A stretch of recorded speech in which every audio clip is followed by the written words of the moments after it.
میرا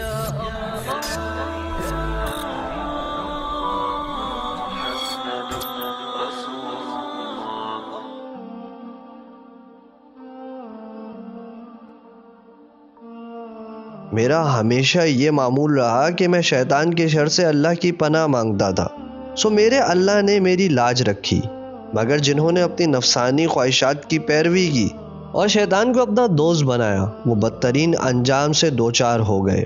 اسی اثناء میں صالح میری طرف مڑا اور بولا، عبداللہ چلو تمہیں بلایا جا رہا ہے۔ میں نے پوچھا کیوں؟ وہ بولا جمشید کو حساب کتاب کے لیے پیش کیا جانے والا ہے، تمہیں گواہی کے لیے بلایا جا رہا ہے۔ میری گواہی؟ ہاں تمہاری گواہی۔ میری گواہی اس کے حق میں ہوگی یا اس کے خلاف؟ دیکھو اگر اللہ نے اسے معاف کرنے کا فیصلہ کر لیا ہے تو پھر تم سے کوئی ایسی بات پوچھیں گے جس کا جواب اس کے حق میں ہوگا، اور اگر اس کے گناہوں کی بنا پر اسے پکڑنے کا فیصلہ کیا ہے تو وہ تم سے ایسی بات پوچھیں گے جو اس کے خلاف جائے گی، یا ہو سکتا ہے کہ وہ کوئی اور معاملہ کرے۔ حتمی بات صرف وہی جانتا ہے۔ میری حالت جو ٹھہری ہوئی تھی ایک دفعہ پھر دگرگوں ہو گئی، اور میں لرزتے دل اور کانپتے قدموں کے ساتھ صالح کے ہمراہ روانہ ہو گیا۔ جمشید کو ابھی حساب کتاب کے لیے پیش نہیں کیا گیا تھا۔ 2 فرشتے اس کو عرش کے قریب لے کر کھڑے ہوئے تھے اور وہ اپنی باری کا انتظار کر رہا تھا۔ اس کا چہرہ سستا ہوا تھا، جس پر دنیا کے 50-60 برسوں کی دولت مندی کا کوئی اثر نظر نہیں آتا تھا، لیکن حشر کے ہزاروں برسوں کی خواری کی پوری داستان لکھی ہوئی تھی۔ اس کے قریب جانے سے قبل میں نے اپنے دل کو مضبوط بنانے کی کوشش کی۔ قریب پہنچا تو اس کے قریب کھڑے فرشتوں نے مجھے آگے بڑھنے سے روک دیا، مگر صالح کی مداخلت پر انہوں نے ہمیں اجازت دے دی۔ جمشید نے مجھے دیکھ لیا تھا، وہ بے اختیار میرے قریب آیا اور میرے سینے سے لپٹ گیا۔ پھر وہ میری طرف دیکھ کر بولا، ابو میں اتنا رویا ہوں کہ اب آنسو بھی نہیں نکل رہے۔ میں اس کی کمر تھپتھپانے کے سوا کچھ نہ کہہ سکا۔ پھر اس نے آہستہ سے کہا، ابو شاید میں اتنا برا نہیں تھا، مگر تم بروں کے ساتھ ضرور تھے بیٹا۔ بروں کا ساتھ کبھی اچھے نتائج تک نہیں پہنچتا۔ تم نے شادی کی تو ایسی لڑکی سے جس کی واحد خوبی اس کا حسن اور دولت تھی۔ خدا کی نظر میں یہ کوئی خوبی نہیں ہوتی۔ تم ہم سے الگ ہو گئے اور اپنے سسرال کے ایسے کاروبار میں شریک ہو گئے جس کے بارے میں تمہیں معلوم تھا کہ اس میں حرام کی آمیزش ہے، مگر بیوی بچوں اور مال و دولت کے لیے حرام میں تعاون کے مرتب ہوتے رہے۔ یہی چیز تمہیں اس مقام تک لے آئی۔ آپ ٹھیک کہتے ہیں ابو، مگر میں نے نیکیاں بھی کی تھیں، تو کیا کوئی امید ہے؟ میں خاموش رہا۔ میری خاموشی نے اسے میرا جواب سمجھا دیا۔ وہ مایوس کن لہجے میں بولا، مجھے اندازہ ہو گیا ہے ابو۔ اپنی بیوی بچوں اور ساس سسر کو جہنم میں جاتا دیکھنے کے بعد مجھے اندازہ ہو چکا ہے کہ آج کسی کے ہاتھ میں کچھ نہیں ہے۔ سارا اختیار اس رب کے پاس ہے جس کے احکام کو میں بھولا رہا۔ آج جس کا عمل اسے نہیں بچا سکا، اسے دنیا کی کوئی طاقت نہیں بچا سکے گی۔ میں ہزاروں برس سے اس میدان میں پریشان پھر رہا ہوں۔ میں ان گنت لوگوں کو جہنم میں جاتا دیکھ چکا ہوں۔ مجھے اب اپنی نجات کی کوئی امید نہیں آ رہی۔ میں نے اللہ سے بہت معافی مانگی ہے، مگر میں جانتا ہوں کہ آج معافی مانگنے کا کوئی فائدہ نہیں۔ ابو اللہ میاں شاید مجھے معاف نہ کرے، مگر آپ مجھے معاف کر دیجئے۔ آپ تو میرے باپ ہیں نا۔ یہ کہہ کر وہ پھوٹ پھوٹ کر رونے لگا۔ میں نے بہت کوشش کی کہ میری آنکھوں سے آنسو نہ بہیں، مگر نہ چاہتے ہوئے بھی میری آنکھیں برسنے لگیں۔ اسی اثناء میں جمشید کا نام پکارا گیا۔ فرشتوں نے فوراً اسے مجھ سے الگ کیا اور بارگاہ الہی میں پیش کر دیا۔ وہ ہاتھ باندھ کر اور سر جھکا کر سارے جہانوں کے پروردگار کے حضور پیش ہو گیا۔ ایک خاموشی طاری تھی۔ جمشید کھڑا تھا مگر اس سے کوئی سوال نہیں کیا جا رہا تھا۔ مجھے سمجھ میں نہیں آیا کہ اس خاموشی کی کیا وجہ ہے۔ تھوڑی دیر میں وجہ بھی ظاہر ہو گئی۔ کچھ فرشتوں کے ساتھ نائمہ وہاں آ گئی۔ اس کے ساتھ ہی صالح نے مجھے اشارہ کیا تو میں نائمہ کے ساتھ جا کھڑا ہو گیا۔ نائمہ کے چہرے پر ہوائیاں اڑ رہی تھیں۔ وہ مجھ سے کچھ پوچھنا چاہ رہی تھی، مگر بارگاہ احادیت کا رعب اتنا شدید تھا کہ اس کی آواز نہیں نکل رہی تھی۔ کچھ دیر میں جمشید سے سوال ہوا، مجھے جانتے ہو میں کون ہوں؟ اس آواز میں اتنا ٹھہراؤ تھا کہ میں اندازہ نہیں کر سکا کہ یہ ٹھہراؤ کس طوفان کی آمد کا پیش خیمہ ہے یا پھر مالک دو جہاں کے علیم کا ظہور ہے۔ آپ میرے رب ہیں، سب کے رب ہیں، یہی میرے والد نے مجھے بتایا تھا۔ شان بے نیازی کے ساتھ پوچھا گیا، کون ہے تمہارا باپ؟ جمشید نے میری طرف دیکھ کر کہا، یہ کھڑے ہوئے ہیں۔ اس کے جملے کے ساتھ میرا دل دھک سا رہ گیا۔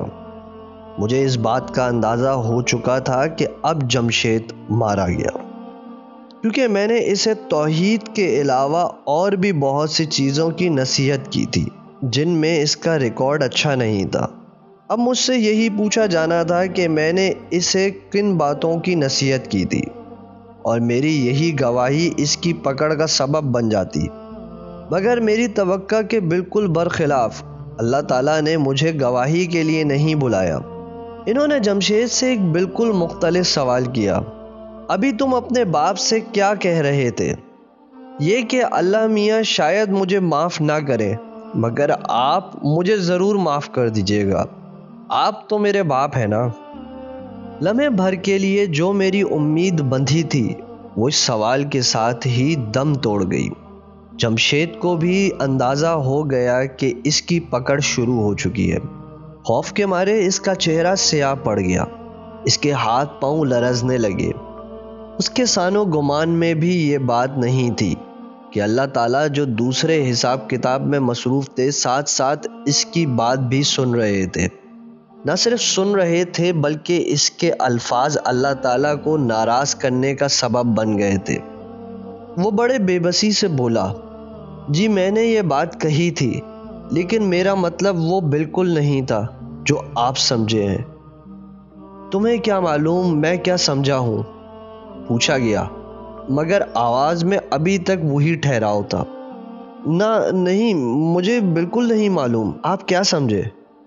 جمشید نے لڑکھڑاتی زبان سے جواب دیا۔ اس سے مزید کوئی بات کہنے کے بجائے نائمہ سے پوچھا گیا، میری بندی یہ تیرا بیٹا ہے، اس نے تیرے ساتھ کیا سلوک کیا؟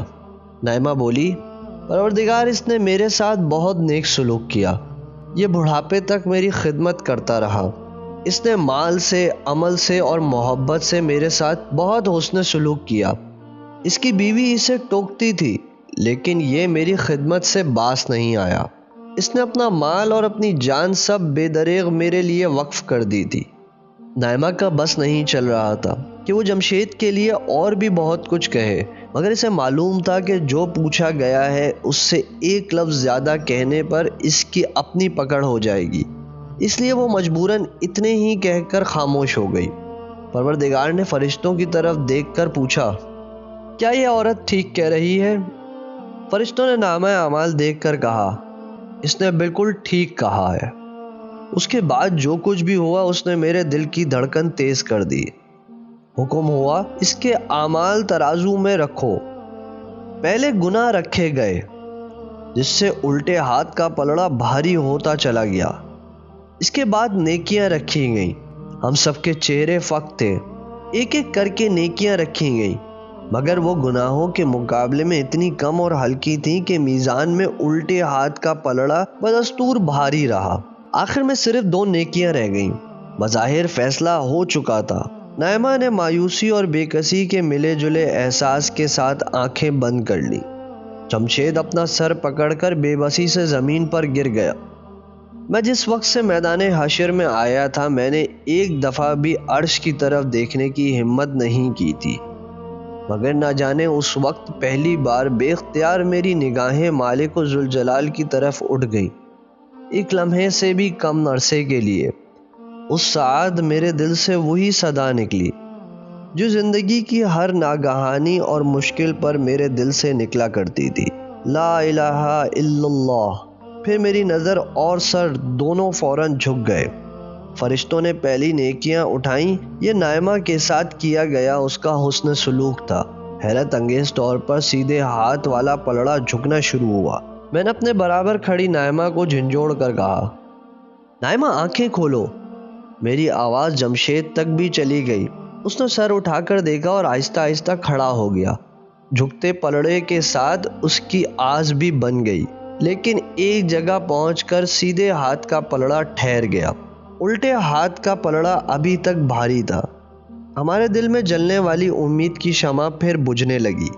فرشتوں نے آخری نیکی اٹھائی اور بلند آواز سے کہا، یہ توحید پر ایمان ہے۔ اس کے رکھتے ہی پلڑے کا توازن بدل گیا۔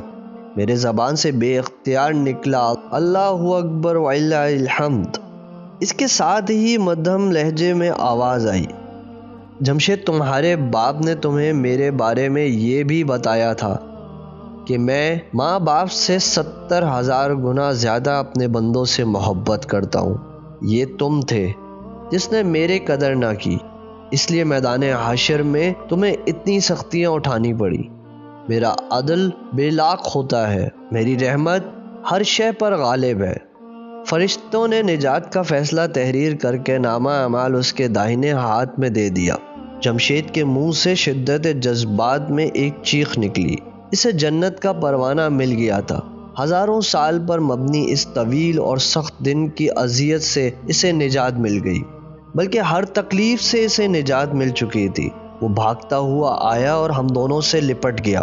نائمہ پر شادی مرگ کی کیفیت طاری تھی۔